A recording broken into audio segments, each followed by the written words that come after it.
Oke, assalamualaikum warahmatullahi wabarakatuh.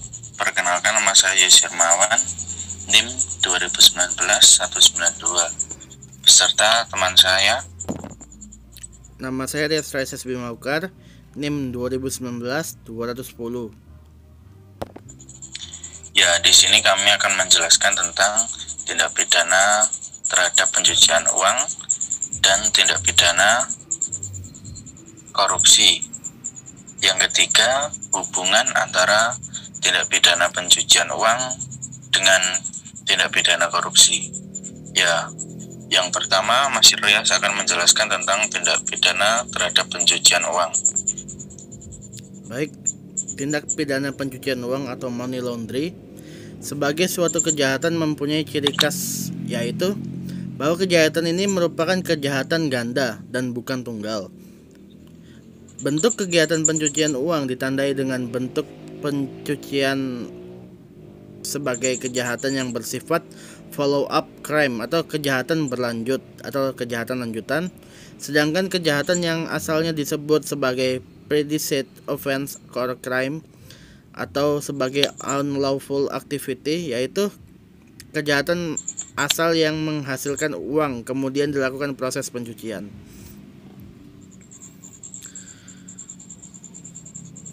Secara harfiah, istilah money laundering dalam bahasa Indonesia dapat diterjemahkan menjadi atau sebagai pencucian uang, atau dahulu juga dikenal sebagai pemutihan uang. Menurut UU nomor 15 tahun 2002 tidak memberikan definisi pencucian uang secara tegas, hanya saja dalam penjelasan UU nomor 15 tahun 2002 dijelaskan bahwa pencucian uang adalah upaya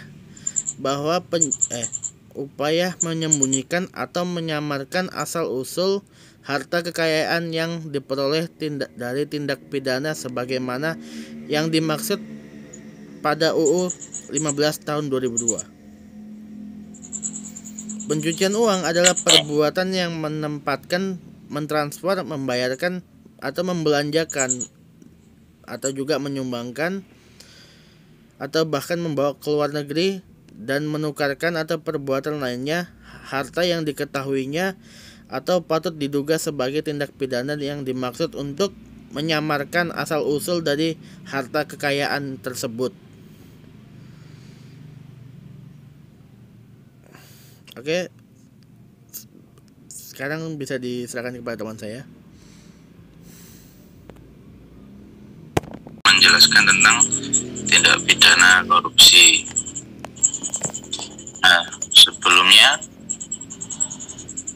tindak pidana korupsi merupakan kejahatan luar biasa yang merusak dan bisa mengancam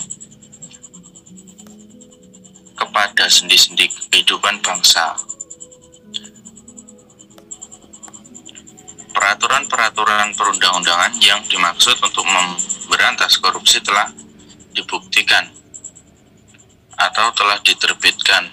Namun, praktik korupsi masih terus berulang dan semakin kompleks dalam realisinya. Nah, pada tahun 2010 pernah Indonesia menempati urutan teratas sebagai negara terkorup di Asia.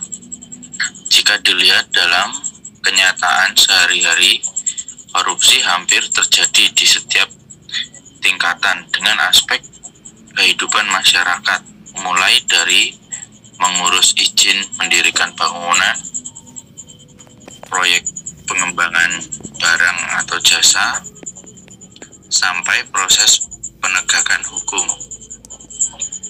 Nah, tanpa disadari, korupsi muncul dari kebiasaan dan dianggap lumrah dan wajar oleh masyarakat umumnya, seperti memberi hadiah kepada pejabat atau pengawal atau pegawai negeri atau keluarga sebagai imbalan jasa sebuah pelayanan. Nah, kebiasaan berperilaku koruptif yang terus berlangsung di kalangan masyarakat. Salah satunya disebabkan karena masih kurangnya pemahaman mereka terhadap pengertian korupsi. Nah, selama ini kosakata korupsi sudah populer di Indonesia. Bahkan hampir semua orang pernah mendengar kata korupsi, dari mulai rakyat hingga pegawai negeri, orang swasta, sampai pejabat negara. Jika ditanya kepada mereka atau apa itu korupsi, jenis perbuatan apa saja yang bisa dikategorikan tindak pidana korupsi, hampir dipastikan sangat sedikit yang bagaimana dimaksud dan pengertian korupsi seperti secara tegas di dalam Undang-Undang Nomor 3 Tahun 1991 tentang pemberantasan tindak pidana korupsi. KUHP yang lahir sebelum negara ini merdeka. Nah, mengetahui bentuk jenis perbuatan yang bisa dikategorikan sebagai korupsi adalah upaya dini untuk mencegah agar seorang tidak melakukan korupsi. Nah, apa sih yang dimaksud dengan korupsi? Korupsi kejahatan, kebusukan dapat disuap, tidak bermoral, kebejatan, dan ketidakjujuran, perbuatan yang buruk, perbuatan yang kenyataan menimbulkan keadaan yang bersifat buruk. Seperti itu contoh-contohnya. Nah, menurut perspektif hukum, korupsi secara gamblang dalam 3 buah pasal dalam Undang-Undang Nomor 31 Tahun 1999, UU Nomor 20 Tahun 2001. Berdasarkan pasal-pasal tersebut, korupsi dirumuskan ke dalam 7 bentuk atau jenis tindak pidana korupsi. Pasal tersebut menerangkan secara terperinci mengenai perbuatan yang bisa dikenakan pidana penjara karena korupsi. Nah, ada juga TPK, UU Nomor 31 Tahun 1999, UU Nomor 20 Tahun 2021. Kerigingan keuangan negara diatur dalam pasal 2, diatur dalam pasal 5, 6, 11, 12, dan 13.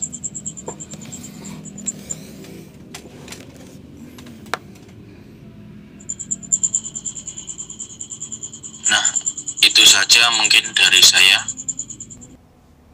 Baik, saya akan membacakan tentang hubungan tindak pidana pencucian uang dengan tindak pidana korupsi.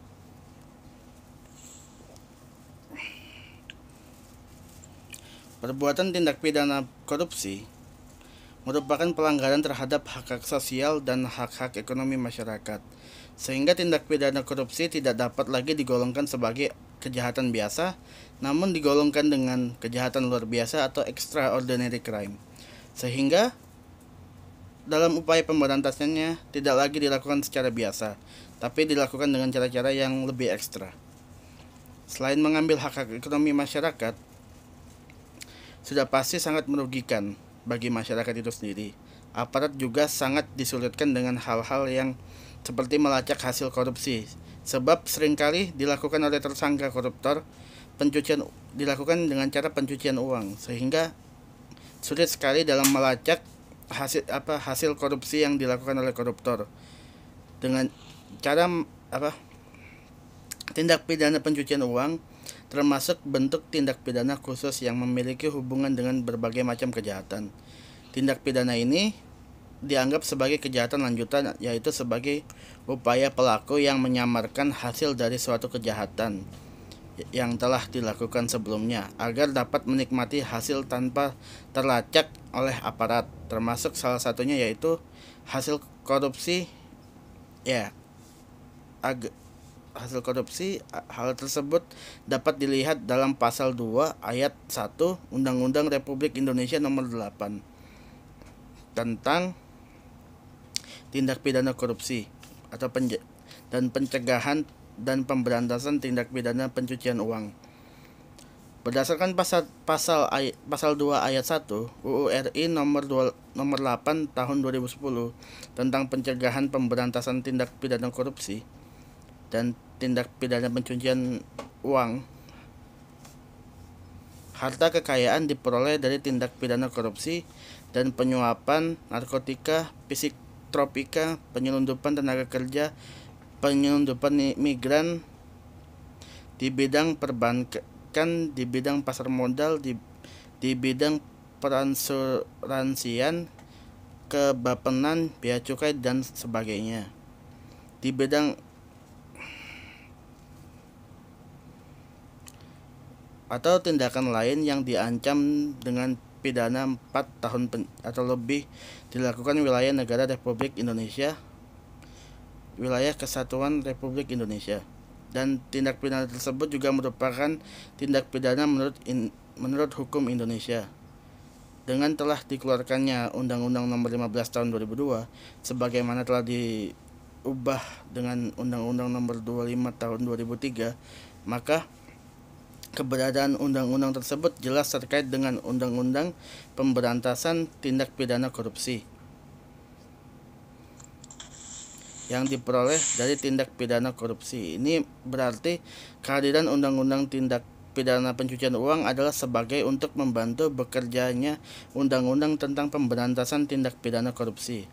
Hal itu sesuai dengan penjelasan umum Undang-Undang Nomor 25 Tahun 2003 tentang perubahan atas Undang-Undang Nomor 15 Tahun 2002 tentang tindak pidana pencucian uang.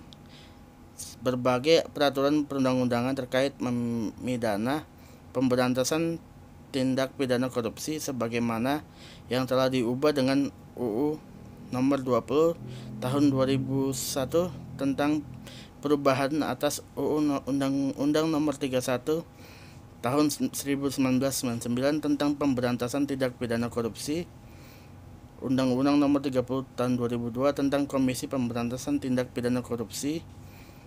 Jadi dapat disimpulkan bahwa hubungan antara tindak pidana korupsi dengan tindak pidana pencucian uang, yaitu tindak pidana korupsi adalah kejahatan asal dari tindak pidana pencucian uang dan begitu pula sebaliknya.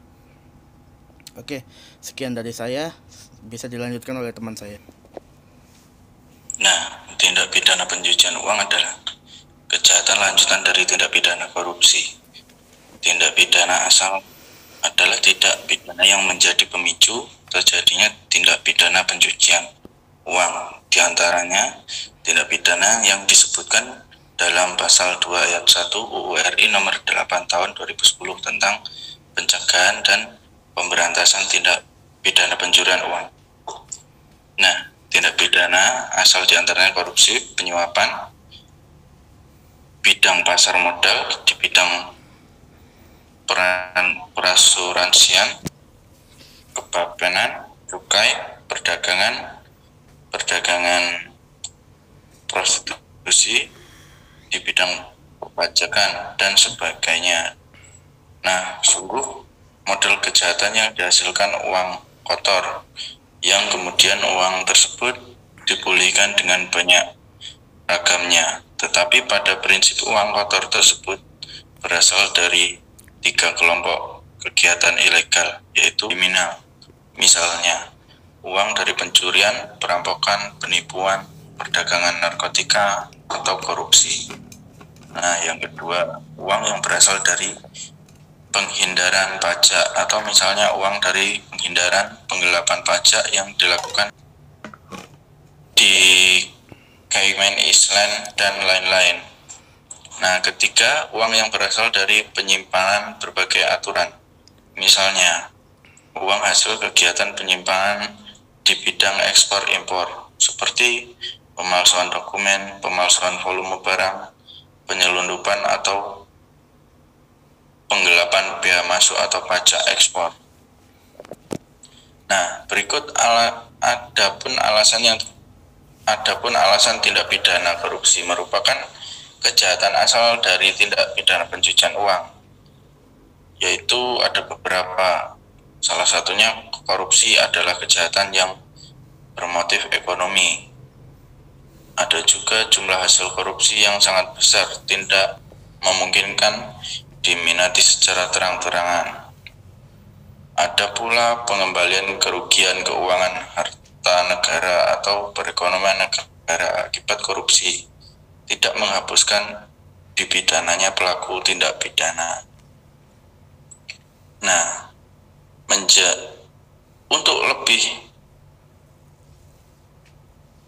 untuk perumusan Deklik Undang-Undang Nomor 3 Tahun 1971, Undang-Undang Pemberantasan Tindak Pidana Korupsi yang lama pernah dikritik agar dijadikan saja delik formal dengan pengubahan unsur yang merugikan keuangan negara.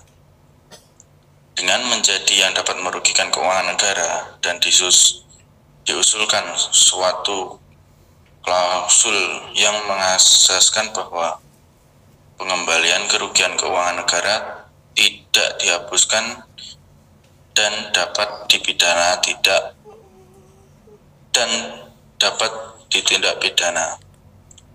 Nah, pengembalian kerugian keuangan negara tidak menghapuskan dapat dipidananya.